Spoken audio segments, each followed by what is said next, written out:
एक तो गोस्वामी तुलसीदास का भी उन्होंने उल्लेख किया, और जहां पर रामलीला का मंचन हो रहा है, असल में जिस तरीके से वो चाहते थे कि समाज में हर एक व्यक्ति को कुछ ऐसा न लगे कि कोई ऐसा ग्रंथ है जो इतना जटिल है, कोई ऐसी लीला है जो समझ से ही परे है, बहुत आसान तरीके से लोगों को समझ में भी आ जाए अपनी धर्म, अपनी सभ्यता, अपनी संस्कृति, उससे बेहतर क्या उदाहरण हो सकता है आज के दिन का।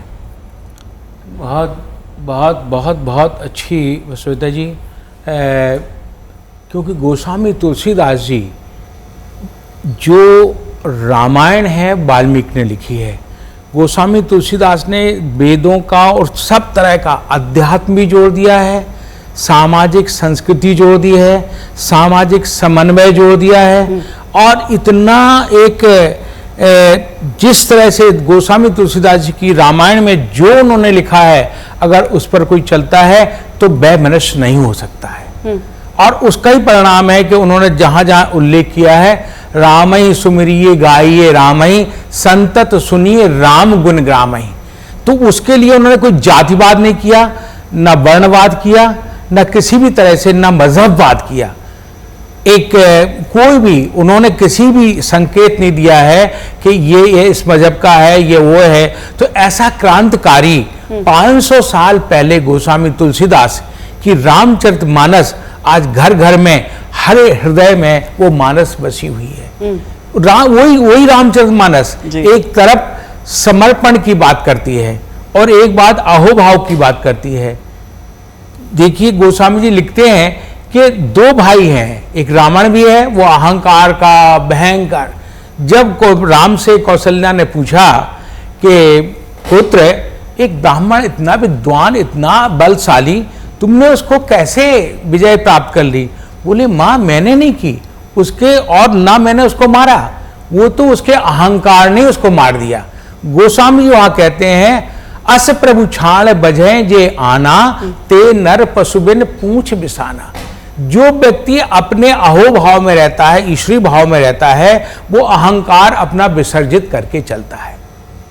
तो ये श्वेता सिंह जी, आप बहुत विद्वान हैं, आप बहुत गहरे गहरे, क्योंकि देवकी रंजन जी ये मेरे साथ बहुत बहुत जो रामचरितमानस के जो पुराने पुराने कथानक हैं, चाहे किले का है। जी बड़ी बात ये होती है ना कि जहां पर जिस संस्कृति में आपको सवाल पूछने की स्वतंत्रता रहे, प्रश्न पूछने की स्वतंत्रता रहे, वहां पर सब फलते फूलते ही हैं। और वो स्वतंत्रता आज भी, आज की पीढ़ी में भी, चाहे वो कितना ही चुभने वाला प्रश्न क्यों ना हो, क्योंकि बहुत सारे ऐसा मैं क्या कहूं, इंटरप्रिटेशन हो जाता है जो कि शायद सही नहीं है, लेकिन अगर बच्चे पूछेंगे तभी तो उनके मन को शांति मिलेगी ना। लेकिन यहां पर मैं चूंकि देवकी नंदन से मैं बात कर रही हूं तो मैं आपसे समझना चाहती हूं कि राम जी और कृष्ण जी, इनमें क्या संबंध? देखिए श्वेता जी, सबसे पहले तो आपको और आपके आज तक के जितने भी व्यूअर्स हैं उन सबको विजयदशमी की बहुत बहुत शुभकामनाएं। जैसे भगवान श्री राम ने रावण को परास्त करके असत्य के ऊपर सत्य की विजय स्थापना की और पूरे विश्व में बताया कि सत्यमेव जयते, कि जो मनुष्य सत्य पर चलता है विजय उसी की होती है। वैसे ही मेरी आने वाली युवा पीढ़ी, मेरे देश की आने वाली युवा पीढ़ी उस सत्य के मार्ग पर चले और विजय से प्राप्त करे, ऐसी मैं भगवान से प्रार्थना करता हूं। मेरा भारत, मेरा जो सनातनी है, वो डे बाय डे प्रोग्रेस करता रहे और आप भी डे बाय डे प्रोग्रेस करती रहे, आपका चैनल प्रोग्रेस करता रहे, ऐसी शुभकामना आप सभी देशवासियों को विजयदशमी पे। दूसरी बात, भगवान श्री राम और भगवान श्री कृष्ण दोनों में अगर एक चीज की समानता देखेंगे तो चाहे आप रामचरितमानस ले लीजिए, चाहे आप गीता ले लीजिए, दोनों के इस पृथ्वी पर धराधाम पर आने का लक्ष्य एक है। वो लक्ष्य क्या है? यदा यदा हि धर्मस्य ग्लानिर्भवति भारत, अभ्युत्थानम अधर्मस्य तदात्मानं सृजाम्यहम्, परित्राणाय साधूनां विनाशाय च दुष्कृतां, धर्म संस्थापनार्थाय संभवामि युगे युगे। मैं धर्म की स्थापना के लिए आता हूं। रामचरितमानस क्या कहता है? जब जब होए धर्म के हाने, बाढ़ई असुर अधव अभिमानी, तब तब धरि प्रभु विविध शरीरा, हरई कृपानिध सज्जन पीरा। तो ईश्वर जब भी पृथ्वी पर आता है धर्म की स्थापना के लिए आता है। तो आज जो मनुष्य है वो उस धर्म को थोड़ा सा अलग ढंग से देखता है। धर्म किसको कहते हैं? आप सत्य बोलेंगे धर्म है, आप झूठ बोले वो अधर्म है। आप किसी को सुख दें वो धर्म है, और आप किसी को दुख दें यह धर्म है। रावण क्या था, रावण क्यों मर गया? आज हम रावण को क्यों जला रहे हैं? क्योंकि रावण इतना विद्वान होने के बावजूद भी एक उसमें प्रॉब्लम थी कि वो ईगो, उसका अभिमान, उसकी मैं, कि कोई समझाएगा तो भी मैं मानूंगा नहीं, जो मैं कह रहा हूं वही सत्य है। भगवान श्री कृष्ण में, अच्छा भगवान श्री राम की बात करें, उन्होंने जीवन में कभी झूठ नहीं बोला, कभी भी झूठ नहीं बोला। उनका एक ही ट्रेडमार्क रहा कि अगर मुझे धर्म की स्थापना करनी है तो मर्यादा में रह के और सत्य के पथ पे चलूंगा। पर भगवान श्याम सुंदर ने कहा वो त्रेता युग की बातें थी, द्वापर युग में ये सब सिस्टम चलने वाला नहीं है, यहां का सिस्टम थोड़ा चेंज करेंगे। तो यहां हम, चाहे हम कभी असत्य बोलना पड़े, चाहे सत्य बोलना पड़े, चाहे छुपना पड़े, चाहे छुपाना पड़े, लेकिन एनी हाउ मुझे धर्म की स्थापना करनी है। इसी सनातन संस्कृति को जगाने के लिए कल मैं आगरा जा रहा हूं। मुझे आगरा जाना था, पर मुझे जब आपका मैसेज आया कि यहां आना है, तो फिर मैंने कहा कि श्वेता जी के साथ जाना जरूरी ज्यादा अच्छा रहेगा, क्योंकि इस आज तक के माध्यम से मैं वहां के लोगों को भी बताऊंगा कि दूर तक तो बात पहुंचती है जी यहाँ से। नहीं, बहुत दूर तक जाती है। आज तक एक विशाल चैनल है और पूरी दुनिया में जाना जाता है, सुना जाता है। तो मैं आगरा में रहने वाले लोगों को भी कह रहा हूं कि कल 12 बजे मैं आगरा आ रहा हूं। आप सनातन को जानने के लिए, सनातन को पहचानने के लिए, और खुद आप मत जानिए, अपने बच्चों को जनाइए। क्योंकि जब तक हमारे बच्चे नहीं जानेंगे राम ने क्या किया, जब तक आपके बच्चे नहीं जानेंगे कि भगवान श्री कृष्ण ने क्या किया और क्यों किया, तब तक उनका बिलीव, उनका फेथ आपके सनातन में नहीं होगा। और वो जानना कंपलसरी है। भगवान श्री कृष्ण का आगरा से मथुरा आना कंपलसरी है। इसी के लिए मैं आगरा आ रहा हूं। राम कृष्ण दोनों को पहचानने का प्रयास आप कीजिए। अच्छा, एक ऐसा स्वर है, एक ऐसा सुर है जिसे सुनते ही आप पहचान लेते हैं, लगता है जैसे ईश्वर को, आध्यात्म को, और वो है अनूप जलोटा जी, जो कि इस समय हमारे साथ जुड़े हुए। अनूप जी, विजयदशमी की बहुत शुभकामनाएं आपको। और हम कहते हैं ना, भक्ति बिना भजन के पूरी नहीं होती है। और हम जब भी, इसीलिए आज तक पर हम बैठते हैं, हम आज रावण दहन के लिए सब यहाँ पर विजयदशमी के त्योहार को यहाँ बनाने के लिए, तो हमने सोचा अनूप जी को तो सबसे पहला निमंत्रण जाना चाहिए हमारी तरफ से। बिल्कुल सही है, और मैं हमेशा इस इंतजार में रहता हूं कि आप कब बुलाएंगी और कब मैं चर्चा करूंगा, सारे देश से बातचीत करूंगा। जब ये त्योहार आते हैं, जन्माष्टमी, रामनवमी, दशहरा, तो मैं उस दिन कुछ विशेष भजन रिकॉर्ड करता हूं। आज भी मैं 5 राम भजन रिकॉर्ड कर रहा हूं नूपुर म्यूजिक के लिए, और मैं ये चाहता हूं कि लोगों के यहाँ रोज एक ना एक ऐसा भजन पहुंचे जो उनके अंदर भक्ति भावना जगाए। आज मैं दिल्ली आया हूं बंबई से यही रिकॉर्डिंग करने, और इस वक्त आप सबसे मैं बात कर रहा हूं। ईश्वर से यही प्रार्थना है कि सबके अंदर 2 चीजें जगाए, एक तो प्रभु भक्ति और दूसरी देशभक्ति। इन दोनों में कहीं कमी नहीं होनी चाहिए। देखिए, जब भगवान राम राजा बने, कृष्ण राजा बने, तो उन्होंने अपनी प्रजा की सुरक्षा के लिए, प्रजा को आनंद देने के लिए क्या नहीं किया, क्योंकि वो देशभक्त थे। जो देशभक्त होता है वो प्रजा का हमेशा ध्यान रखता है, इसलिए वो बिल्कुल सही राजा थे। आज भी हम ये देखते हैं कि जो व्यक्ति अपने प्रजा का ध्यान रखता है उसको ही हम सफल नेता भी मानते हैं। मैं आज एक भजन रिकॉर्ड कर रहा था जो तुलसीदास जी का बड़ा ही सुंदर भजन है। मैं उसकी 2 पंक्तियां सुनाना चाहता हूं सबको। जी जी। राम चरण सुखदाई, राम चरण सुखदाई, राम चरण सुखदाई, भज मन राम चरण सुखदाई, भज मन राम चरण सुखदाई। जहि चरणन से निकसी सुर सरी, शंकर जटा समाई, जटा शंकरी नाम परु है, त्रिभुवन तारन आई, भज मन राम चरण सुखदाई, सुखदाई, सुखदाई। जय श्री राम। बहुत सुंदर, बहुत सुंदर। मालिनी अवस्थी जी भी हमारे साथ जुड़ गई है। मालिनी जी, विजयदशमी की बहुत शुभकामनाएं आपको। आपको भी बहुत बहुत शुभकामनाएं, पूरे राष्ट्रवासियों को शुभकामनाएं और हमारे प्रिय अनूप जी को विजयदशमी की बहुत बहुत शुभकामनाएं। इतना सुंदर उनकी आवाज में सुन करके हम सब राममय हो गए। और बहुत बहुत आभार मुझे याद करने के लिए आज तक को। नहीं, आप जिस तरह से राम जी को याद करती हैं ना, तो जब राम जी को यहाँ पर हम याद कर रहे हैं विजयदशमी के दिन, तो हो ही नहीं सकता था कि आपको न याद करें। जी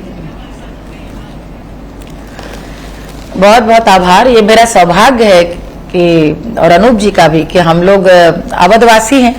अवध में जन्म मिला और अवध में जन्म लेने के कारण एक नैसर्गिक, भगवान राम तो देखिए पूरे भारत के प्राण हैं, लेकिन अवधवासियों के हृदय में रहते हैं। और हमने जन्म लेते ही अपनी दादी से, माँ से राम के संस्कार सुने, सौभाग्य से गाने का भी अवसर मिलता है।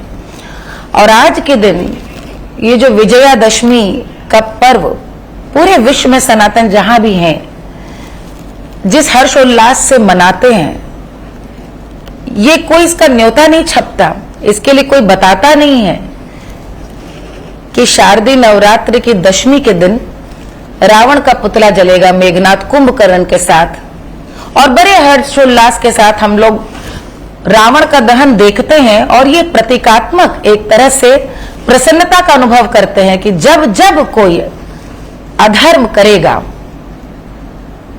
तो हमारा समाज सदैव हमें यही परिपाटी के बहाने सिखाता रहेगा, हर दुष्ट के प्रति ये नसीहत देता रहेगा कि धर्म की ही रक्षा होगी, सच्चाई की ही विजय होगी। और एक गीत मुझे याद आता है जो इस बड़ा सुंदर, इस पूरे शब्द को, इस पूरे मैं कहूंगी इस पूरे स्वरूप को जो आज पूरे देश भर में हम देख रहे हैं, जगह जगह रावण के पुतले के दहन की तैयारी हो रही है।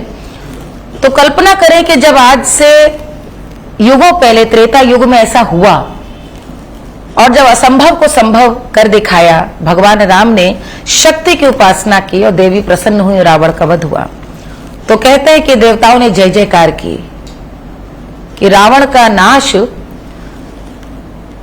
एक व्यक्ति का नाश नहीं था, छल से हरण की हुई एकमात्र शक्ति के, वो भी पीठ पीछे, सामने से हरण भी नहीं, ऐसे व्यक्ति को कैसा दंड मिलना चाहिए, इसकी एक नजीर राम रखते हैं सबके सामने कि जब जब कोई माता समान स्त्री को यदि कुदृष्टि से देखेगा तो उसके साथ ऐसा ही होना चाहिए। और आप देखते हैं कि दलित, वंचित, शोषित ही नहीं, भगवान भी सहायक होते हैं, देवी सहायक होते हैं। तो एक गीत मैं सुना रही हूं। जय हो राम तुम्हारी जय हो, जय हो राम तुम्हारी जय हो, वसुधा हसे सुधारस बरसे, जग से दूर अनय हो। जय हो राम तुम्हारी जय हो, जय हो राम तुम्हारी जय हो।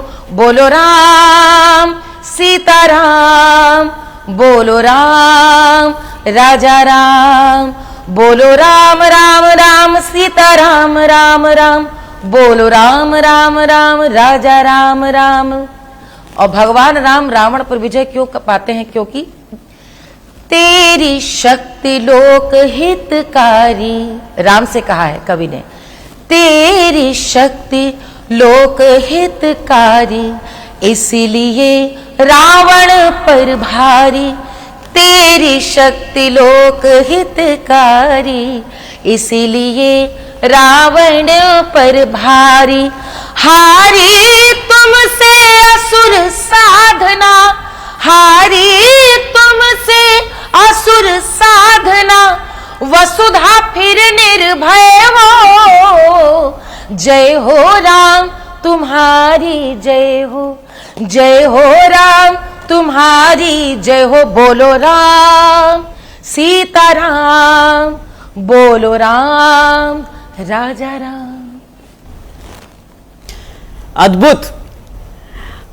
और देखिए कि कितने कितने तरह से, मतलब स्वामी जी कहने के लिए एक कथा है, राम जी की कथा है, सबको मालूम है कि कैसे जन्म होगा, कैसे उन्हें वनवास पे भेजा जाएगा, कैसे वो रावण की सेना को हराएंगे, सीता जी को वापस लाएंगे, अयोध्या में दीपावली का त्योहार होगा।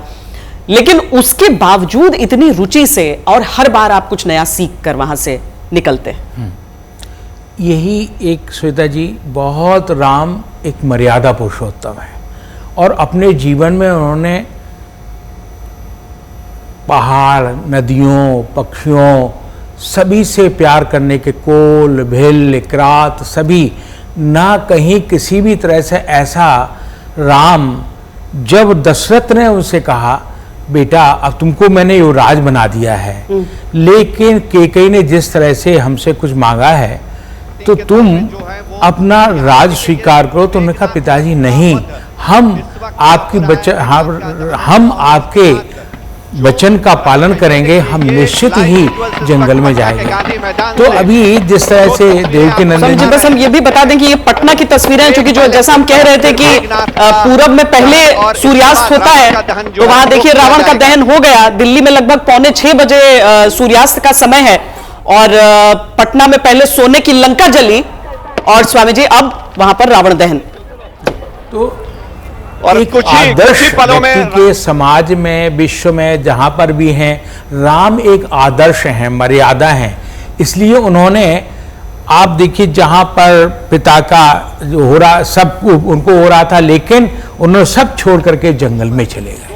और वहीं आप देखिए जब विभीषण, आप देखिए दो भाई वहां पर, गोस्वामी जी किस तरह समन्वय की बात करते हैं। रावण सुन नहीं रहा, अपने भाई की भी नहीं सुन रहा, पत्नी की भी नहीं सुन रहा है, अपने अहंकार में इतना देखे।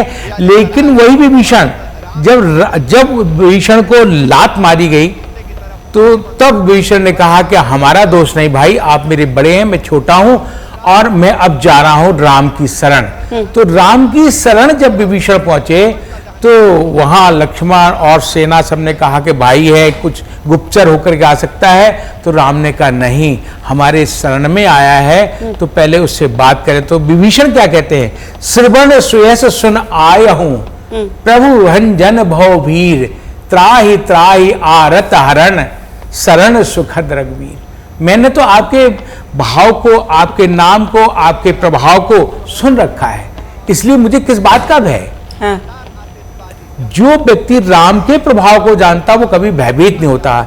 इसलिए अभी हमारे ठाकुर जी ने, देवकी नंदन जी का दूसरा नाम भी ठाकुर जी है। ठाकुर जी। तो मैं आपको बताऊं, बहुत अच्छा, वो राम मर्यादा पुरुषोत्तम है, कृष्ण लीला पुरुषोत्तम है। कृष्ण कहते हैं, आप देखिए पैदा होते ही मैया मैंने माखन खायो और खा रहे, और माँ कहती है तुमने मिट्टी खाई, बोले नहीं जीभ दिखा रहे। तो कहने का मतलब है लीला, लेकिन है दोनों ही अवतार जी। वो लीला पुरुषोत्तम है, ये मर्यादा पुरुषोत्तम है। हम अपने संवाददाता के पास भी चलते हैं। हाँ जी। क्योंकि किया जाता रहा है। शशि आवाज आ रही है आपको? विशेष तैयारी की है जिसमें आतिशबाजी आप देख रहे हो सामने। जी शशि, आप बोलते रहिए, हम आपकी तस्वीरें पूरा दिखाते हैं। जी बिल्कुल आवाज आ रही है। जी जी जी, चूंकि वहां से जो तस्वीरें हैं, सबसे पहली तस्वीर वहीं से आई है। आप बताएं, आप वर्णन करें। अब बस यही है कि अब देखिए जो 68 साल से बिल्कुल 68 साल से 68 साल से दशहरा कमेटी जो है पटना के अंदर वो इस रावण दहन कार्यक्रम का आयोजन करती रही है और आज भी आयोजन हो रहा है। बिहार के राज्यपाल यहां मौजूद हैं, मुख्यमंत्री नीतीश कुमार मौजूद हैं, दूसरे दलों के भी नेता हैं, स्थानीय सांसद है रविशंकर प्रसाद वो भी मौजूद है। और खास बात यह कि लालू यादव लंबे अरसे बाद आज रावण दहन के इस कार्यक्रम में शामिल हो रहे हैं। मेघनाथ कुंभकर्ण का दहन हो चुका है, लंका दहन से शुरुआत हुई थी और अब कुछ ही पलों में रामचंद्र जी और लक्ष्मण, उनके भाई, जो राम की टोली है, वो अब देखिए रावण दहन की तरफ बढ़ते हुए ये कार्यक्रम जा रहा है और अब रावण का दहन होगा। और रावण के दहन के साथ जो दशहरा कमेटी ने ये भव्य आयोजन किया था उसका समापन होगा। इस वक्त रामचंद्र जी जो है, ये देखिए नीचे रावण के पुतले में आग लग चुकी है और अब रावण जो बुराई का प्रतीक है, जो असत्य होने का प्रतीक है, उसके ऊपर सत्य की विजय की तस्वीरें पटना के गांधी मैदान से, ऐतिहासिक गांधी मैदान से इस वक्त हम दिखा रहे हैं। और बेहतरीन तैयारी की है इस बार दशहरा कमेटी ने, आतिशबाजी की और कहा यह गया है कि कई मिनटों तक ये आतिशबाजी होगी जब रावण का ये पुतला नीचे भरभरा करके नीचे आया है। और इसके पहले लंका दहन, फिर मेघनाथ और कुंभकर्ण का दहन, और अब रावण दहन के साथ जो एक प्रतीक के तौर पे बुराई पर अच्छाई की जीत, असत्य पर सत्य की जीत के प्रतीक के तौर पे जो दशहरा कमेटी की तरफ से आयोजन हर साल किया जाता रहा है, वो कार्यक्रम अपने अंतिम दौर में पहुंच चुका है। श्वेता, गजब का मतलब लोगों के, बड़े बड़े लोगों में मासूमियत यहां पर आपको दिख जाएगी। जैसे ही रावण का पुतला धू धू कर जल उठता है, तालियों की गड़गड़ाहट हर तरफ से, आपको शोर उल्लास वो सुनाई देता है। और दरअसल उत्सव होता भी वो समय है जब आप अपने मन में जो बालक है आप उसे जीवित रखें, जीवित करें। स्वतंत्रता से पहले का दरअसल जो हमारी आजादी की लड़ाई थी उसमें भी प्रयोग, अब जैसे वो दिखा रहे हैं कि रावण की नाभि में अमृत, उस पर प्रहार करो तभी रावण का अंत होगा। तो चाहे कितना भी अमृत हो जाए, लेकिन आप अगर अहंकार कर रहे हैं, आप अगर बुराई के प्रतीक हो, तो आपका अंत इस तरीके से हो जाना है। पर ये समझाइए कि रावण का जो पुतला है वो इतना ऊंचा, इतना बड़ा, इतना विशाल क्यों बनाया जाता है? देखिए, वो तो कई बार कमेटी का अपना विषय होता है कि चलो हमें अपना एक विस्तार देना है, पर मुझे एक लाइन बहुत अच्छी लगी जो अभी आप ही ने बोली थी, कितना भी बड़ा क्यों ना हो और कितना भी महंगा क्यों ना हो, अगर अभिमान है तो जलना पड़ेगा। कि मैं आपके दर्शकों को एक और बात बताना चाहता हूं कि क्यों आज तक भगवान श्री राम की पूजा होती है और क्यों रावण की पूजा नहीं होती है।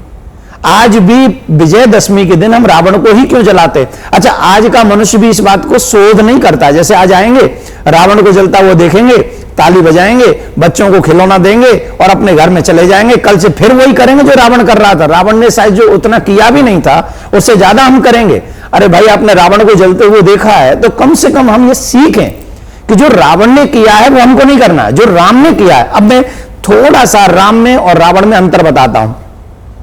राम कौन है? जो अपने भाई के लिए, या उससे पहले आ जाएं, राम कौन है? जो अपने माता पिता की बात को सर रखते हैं, इग्नोर नहीं करते हैं। रावण कौन है? बोले मां नहीं, माता पिता नहीं देवा, साधु सन करवावे सेवा। रावण मां बाप की नहीं मानता, बल्कि ये चाहता है कि साधु भी आए, ब्राह्मण आए, विद्वान आए, सब मेरे आगे खड़े हो जाएं, हाथ जोड़े। दूसरा, राम कौन है? जो अपने भाई के लिए अपना राज्य छोड़ देते हैं और क्या कहते हैं? भरत प्राण प्रिय पावहि राजू। अगर भरत तो मेरे प्राण प्रिय भैया को राज्य मिलेगा तो मेरे समान कोई भाग्यवान नहीं, मुझे ऐसा लगता है विधाता मेरे पक्ष में हो गया। और रावण कौन है? अस कई कीने से चरण प्रहारा। रावण ने विभीषण को लात मारी, चरण का प्रहार किया। किस लिए किया? क्योंकि विभीषण ने क्या कहा था? अगर आप अपना हित चाहते हो तो सीता को वापस कर दो, ये कहा था। कोई गलत नहीं कहा था। ये नहीं कहा था कि मुझे अपनी लंका का एक हिस्से का राज्यपाल मुझे भी बना दो, ये नहीं कहा था उन्होंने कहा था कि सीता को आप जो लाए हो वो गलत है, आप उसे वापस कर दो। तो सीता को वापस कर दो ये सुना तो अपने भाई को लात मार के भगा दिया, चरण का प्रहार किया। अस कई कीने चरण प्रहारा। उसके बाद विभीषण कौन है? संत कौन है? अनुज गहे पद 12 जानते थे इस कृत्य को करने से, इस कृत्य को करने से रावण जल जाएगा, परिवार के सहित नष्ट हो जाएगा। इसके बावजूद भी उसने विभीषण की बात नहीं मानी। राम जी कौन है? जो अपने भाई से भी कह रहे हैं, लक्ष्मण कह रहा है मैं आपके संग चलूंगा, मैं चलना चाहता हूं, मैं नहीं रहूंगा आपके बिना, क्योंकि माता रामो मत पिता रामचंद्र, स्वामी रामो मत सखा रामचंद्र, सर्वस्वम्बे रामचंद्र दयालु, नार्य जाने नहीं जाने नहीं न जाने, मैं आपके बिना किसी को जानता नहीं, आप मेरे माता पिता सब आप ही हैं। तो राम जी लक्ष्मण को मजबूर होकर लेके आए। रावण कौन है? सो रहा था बेचारा भाई कुंभकर्ण, सो रहा था, सब मर गए तो सोए हुए को उठा दिया कि तू उठ, तू भी मर। तो इसका अभिप्राय आप एक बात समझ लीजिए कि रावण, मैं फिर कहूंगा, परम भक्त है रावण, शिव जी का प्रकांड भक्त है। ऐसा भक्त कोई नहीं हुआ जिसने सर काट काट के चढ़ाए हों। पर अगर अभिमान होगा, अगर आप अहंकारी होगे, अगर आप अनैतिक कर्म करोगे, तो आप कितने भी बड़े क्यों ना हो जाओ, कितने भी ऊंचे क्यों ना बन जाओ और कितने भी महंगे क्यों ना बन जाओ, अंत तो गत तो आपकी दशा तो ऐसी होगी जैसे अभी रावण देखो कितना अच्छा लग रहा है जलता हुआ और गिर गया, ले हो गया काम। ऐसे ही हम सबको गिरना पड़ता है। तो राम जी के चरित्र से, रावण दहन से हमें ये जरूर सीखना चाहिए। अनूप जलोटा जी, बातें जो देवकीनंदन जी ने की हैं उसमें कड़वाहट भी है लेकिन सच्चाई बहुत बड़ी है। अब केवल हाथ जोड़कर भजन को सुन लेना, जय श्री राम का नारा लगा देना, केवल इससे नहीं होता है। मर्यादा पुरुषोत्तम हर कोई नहीं हो सकता है, समझ में आता है, लेकिन वैसा बनने की कोशिश तो सब कर सकते हैं।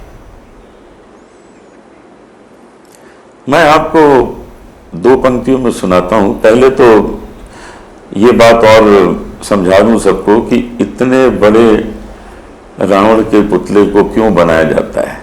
वो यही बताने के लिए बनाया जाता है कि जितना भी बड़ा धर्मी हो उसका अंत ऐसा होगा, जितना भी बड़ा हो, जितना भी छोटा हो और जितना भी बड़ा हो, उसका अंत ऐसे ही होगा, अंतिम उसकी दशा जो है वो ऐसी होगी।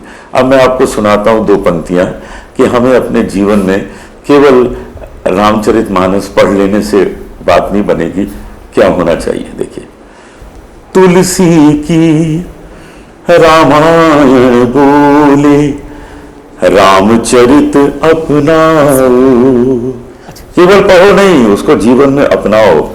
तुलसी की रामायण बोले रामचरित अपनाओ, धर्म कर्म की मर्यादा में, धर्म कर्म की मर्यादा में जीवन सफल बनाओ। तुलसी की रामायण बोले रामचरित अपनाओ। तो केवल भजन सुनने से बात नहीं बनेगी और रामचरितमानस पढ़ने से बात नहीं बनेगी, अपने जीवन में उतारना होगा। मालिनी जी, इस बार कंगना रनौत को बुलाया गया है दिल्ली में लवकुश रामलीला में, और उसके पीछे की सोच ये कही जा रही है। हालांकि देखिए, सीता जी ने भी जब वो घास का तिनका उन्होंने उठाकर रावण को रोक दिया था, तो रावण के दहन की शुरुआत तो सीता मैया ने ही कर दी थी। लेकिन आज जरूरी है, आज के समाज में अगर हम नारी समानता, एकता, इसकी बात करते हैं, आपको लगता है कि क्या ये संस्कृति अनुरूप है या समाज की आज की आवश्यकता? मुझे तो लगता है कि परंपरा का अर्थ वही है जो समय के साथ नए विचार को जोड़ती जाए, पुराना लेती जाए। यही परंपरा का असली अर्थ है। और ये परंपरा बड़ी सुंदर आरंभ की है। ये अच्छा संदेश जाएगा, प्रतीकात्मक इसका बहुत सुंदर व्यंजना है। यदि कंगना जी अब की बार तीर चला करके रावण का वध करती हैं, क्योंकि भारतीय संस्कृति तो एकत्व की बात करती है, जहां पे पुरुष और महिला अलग नहीं है, लेकिन महिलाओं पे हो रहे अत्याचार, महिलाओं पर हो रहे पाप, उनकी दृष्टि से उस ऐसे दुराचारी और पापाचारी, क्योंकि यदि पूरी राम कथा आप देखें तो उसमें सबसे बड़ा रावण के नाश का कारण दो है। पहला तो सीता जी का हरण, यानी भगवान राम की आदि शक्ति हैं सीता जी, शक्ति का हरण छल से। दूसरा अपनी शक्ति यानी मंदोदरी, जो उनको सद्ज्ञान देती है, सद्बुद्धि देती है और उन्हें अच्छी बात बता करके बार बार आगे पाप करने से रोकती है, उनकी अवज्ञा करना। यानी रावण के जीवन के अंत का, पराजय का, पराभव का मूल कारण शक्ति की अवज्ञा है, शक्ति का अपमान है। और ये शारदीय नवरात्र में, जिस चैत्र रामनवमी में, नवमी में देवी आशीर्वाद देती हूँ, राम जन्मते हैं, और शारदीय नवरात्र में नवमी कोई सिद्धि पाकर के राम ऐसे भक्त का वध करते हैं जो देवों के देव महादेव हैं, उनके भक्त हैं रावण। और साथ ही साथ कुल, जाति, गोत्र, परिवार सब में श्रेष्ठ है रावण। तो रावण का वध, रावण के पुतले का दहन कहीं ना कहीं समाज का यह संकेत भी देता है कि कोई कितना भी श्रेष्ठ हो, क्षमा किसी को नहीं किया जाता, जीत धर्म की ही होती है। और यहां पर मैं राम के बारे में जरूर, यहां पर हम लोग भगवान राम की अवश्य चर्चा करें, क्योंकि ये कितनी इस समय आज हमको इस पर अवश्य चर्चा करनी चाहिए कि भगवान राम, सबको पता था कि राजा होने वाले थे, उनका राज्याभिषेक होने वाला था, और ऐसे में वे अपने पिता का मान रखने के लिए घर त्याग देते हैं, वन वन भटकते हैं। जिस समय सीता जी का हरण करके रावण ले जाता, यदि वे चाहते तो वे अयोध्या से सहायता मांग सकते थे, यदि वो चाहते तो बड़े बड़े राजाओं से, सब उनका सम्मान करते थे, वे किसी से भी राजा की सेना ले सकते थे, लेकिन नहीं, चूंकि वे वनवासी वेश में थे उस समय, चूंकि वे 14 वर्ष के उस वचन को पूर्ण कर रहे थे, तो वनवासी राम ने वन में रह करके वन की शक्ति को पहचान कर जितनी भी अभाव से जूझ रहे, जितने वंचित थे, उनको बल दिया, उनमें शक्ति फूकी, उनमें प्राण फूके और उनके साथ जाकर ऐसी लंका कोट समुद्र सी खाई, ता रावण घर दिया न बाती। कहते हैं ऐसे रावण ऐसी लंका पे जाकर विजय प्राप्त करी। यानी ये संदेश कहीं ना कहीं जन सामान्य के लिए भी है कि मर्यादा ऐसे निभाई जाती है जैसे भगवान राम ने अपने जीवन में मर्यादा का पालन अंत तक किया।